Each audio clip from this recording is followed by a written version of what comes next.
అందరికి నమస్కారం. నా పేరు డాక్టర్ సుధామ్ మాధవ్, నెల్లూరు జిల్లా జనసేన పార్టీ. ఇప్పుడు మన ఏదైతే నాగబాబు గారికి ఎమ్మెల్సీ ఇచ్చిన తర్వాత వారు పిఠాపురం పోయి పిఠాపురంలో అన్నా క్యాంటీన్ కానివ్వండి, వివిధ అభివృద్ధి కార్యక్రమాలు కానివ్వండి, శిలాఫలకాలు కానివ్వండి, ఈ కార్యక్రమాల్లో పాల్గొంటూ వారు కూటమి ధర్మాన్ని పాటిస్తూ కార్యక్రమాలు చేసుకొని పోతున్నారు. ఈ పోయే క్రమంలో టీడీపీ నుంచి ఈ వర్మ గారి అనుచరులు మరి ప్రేరేపితమో లేదు వారు స్వతహాగా వారు కావాలని చేస్తున్నారో లేకపోతే ఇంకోటో లేకపోతే బ్యాక్ ఎండ్ పాలిటిక్సో అది దేవుడికే ఎరుక. ఇది చేయడం కరెక్టా? తెలుగుదేశం అధినేతల్ని, తెలుగుదేశం పార్టీని డైరెక్ట్గా అడుగుతున్నాం, ఇది చేయడం కరెక్టా? ఇదే విధంగా కుప్పంలో కానివ్వండి, మంగళగిరిలో కానివ్వండి, ప్రతి కాన్స్టిట్యున్సీలో కానివ్వండి ఇదే విధంగా జన సైనికులు చేస్తే ఒప్పుకుంటారా? మీరు ఒప్పుకోకపోవచ్చు, కానీ మా పవన్ కళ్యాణ్ గారు ఒప్పుకోరు. ఇమ్మీడియట్గా యాక్షన్ తీసుకొని సస్పెండ్ చేస్తారు. ఇట్లా చాలా ఉదంతాలు ఉన్నాయి. తెలుగుదేశం వాళ్ళని అనొద్దు, కూటమి ధర్మం పాటించండి అని చెప్పి మాకు హితబోధ చేసి, మాకు క్లాస్ పీకి మమ్మల్ని కంట్రోల్ చేసి ఫుల్ కోటింగ్ ఇచ్చి మమ్మల్ని వీలైతే సస్పెండ్ కూడా చేసి బయట పెట్టాడు మా పవన్ కళ్యాణ్ గారు. మరి ఆయన ఒక్కడే కూటమి ధర్మం పాటిస్తున్నప్పుడు మీకు ఉంది కదా ధర్మం. ఎక్కడ తెలుగుదేశం వాళ్ళు మిగతా జనసేన సంబంధించిన అటువంటి వాళ్ళని కానీ మిగతా వాళ్ళని కానీ ఎక్కడ కలుపుకొని పని చేస్తున్నారు?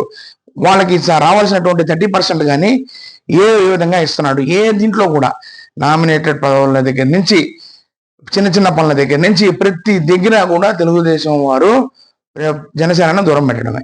ఇదే కాకుండా ఇంతకుముందు వైఎస్ఆర్సీపీ ప్రభుత్వం ఉన్నప్పుడు జనసేన అంటే ప్రజల్లో ఒక గుర్తింపు ఉండింది. అరే జనసేన వాళ్ళు వచ్చారా, అరే జనసేన కార్యకర్తలు వచ్చారా, అరే అబ్బా జనసేన కార్యక్రమం జనసేన వస్తుందిరా, వాళ్ళు వస్తే నిలబడతారా అని వాళ్ళకి ఒక భరోసా ఇచ్చాం.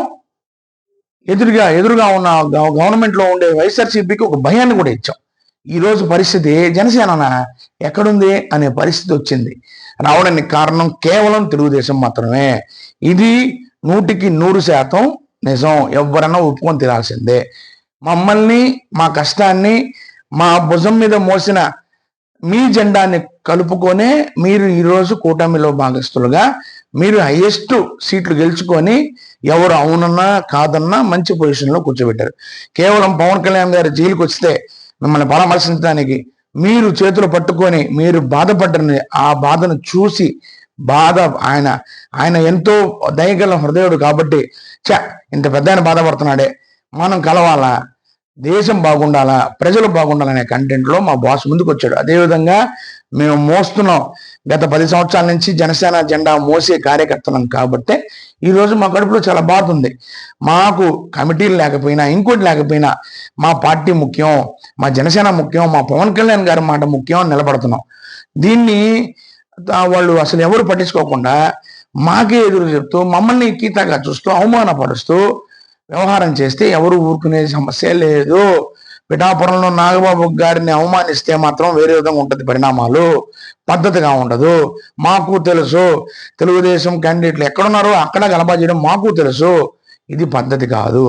ఇది గౌరవంగా విన్నవించుకుంటూ దయచేసి కలుపుకొని పోతే బాగుంటుంది, కలుపుకొని పోకపోతే ఇట్టే ఉంటుంది. వర్మ గారి ఇష్యూని రిజాల్వ్ చేయాల్సిన వ్యవహారం మీది. జనసేన పార్టీకి ఎటువంటి సంబంధం లేదు. కాబట్టి దయచేసి మా విన్నపాన్ని మీరు గమనించి ఎక్కడ ఎటువంటి పొరపచ్చాలు లేకుండా చర్యలు తీసుకుంటారని ఆశిస్తూ జై జనసేన, జై హింద్.